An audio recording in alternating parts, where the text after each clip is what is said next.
Dr. Guttmacher, thank you so much for joining me. You just gave a wonderful keynote address.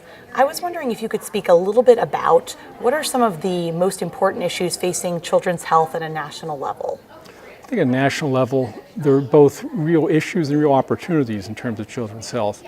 Clearly, you can go through a list of specific conditions or diseases. Autism is obviously hugely important, a common problem that we don't understand the real biological causes of or environmental factors that may play a role. So we need to figure that out, for instance.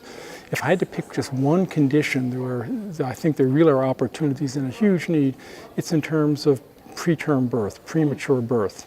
We do an increasingly good job of taking care of kids who are born preterm, who are born early. But we're not doing nearly good enough job about preventing preterm birth, which is the best way to treat it, is to prevent it. And we need to do a much better job of understanding what the causes are so that we can do a better job of preventing preterm birth. That's so interesting. You usually think of that problem maybe as being more an issue in developing countries, but Sure, it really is an issue in developing countries, but in fact there are a number of countries, some of which by any other sort of gross domestic product or other kinds of things aren't as wealthy as the U.S., who do a much better job preventing preterm birth than we do. you spoke a little bit in your keynote about the idea that the research questions that we are studying are really changing over time and evolving. What do you think are some of the most exciting and important new research questions? I think the new research questions reflect the fact that kids' lives have changed. Some things that we used to worry about, some kinds of infectious diseases, we now don't see anymore because we have very good immunization for them.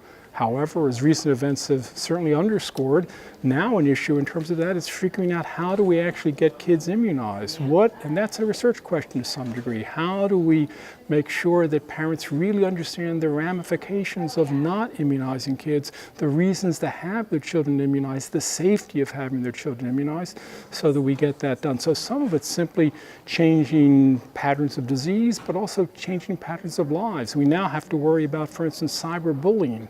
When I was a trainee in pediatrics, we didn't worry about cyberbullying because nobody had invented cyber yet. So now we have to worry about that. And we need to think in terms of research. We need to figure out how does this happen? Are there ways we can prevent it? Are there ways that we can lower the impact? Some kids' lives are ruined by cyberbullying. And that's just one of course, many examples. Do you think this is sort of disheartening for researchers, going from the idea of developing, for example, these cutting-edge vaccines, and now facing a generation of parents who are resistant? So the questions have changed from maybe cutting-edge science to cutting-edge sociology in some ways? Well, it's some about there's still certainly lots of room in the era of the genome, for instance, for cutting-edge science. But you're right, some of the questions, I don't know whether it's disheartening or it's just sort of an evolutionary step. We've taken care of the basic issues, and now we have to deal with some more complex ones if we really want to make sure that the inroads we made in biology really have an impact on kids' lives. And you're at the NIH, which I think has been facing some sort of historical budget issues. Do you think that research is still a national priority, and should it be? Well, I certainly think it should be. And I think that not just because of the fact I work at the NIH, but because as someone who's taken care of kids over the years as a pediatrician, I've seen that the impact that research has in improving children's lives, but not just children's lives.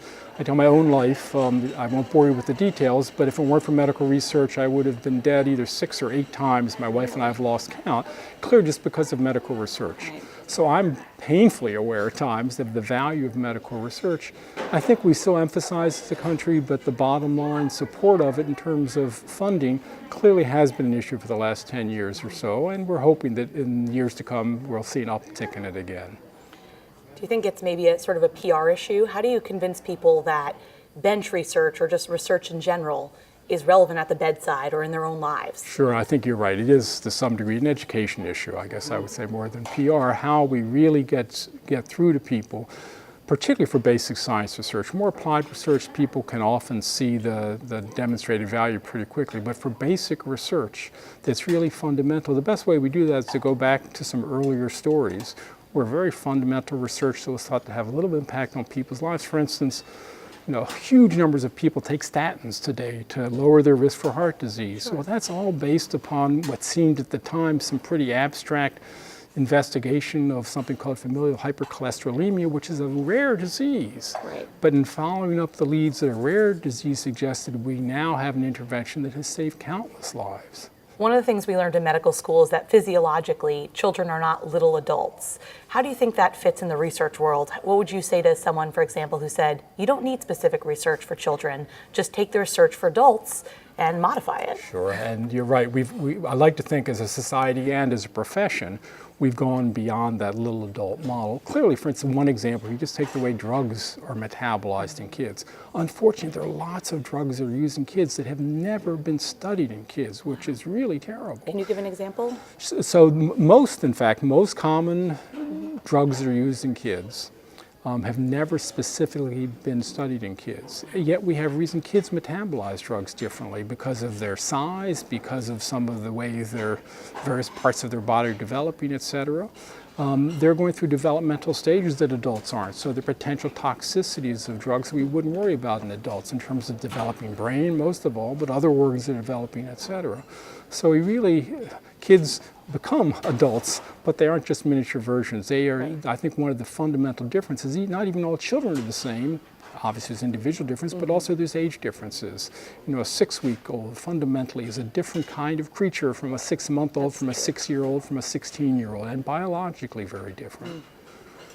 Do you think there's an issue given that kids aren't taxpayers, so they can't really advocate for their own research or the importance of that? Do they have powerful advocates in our society?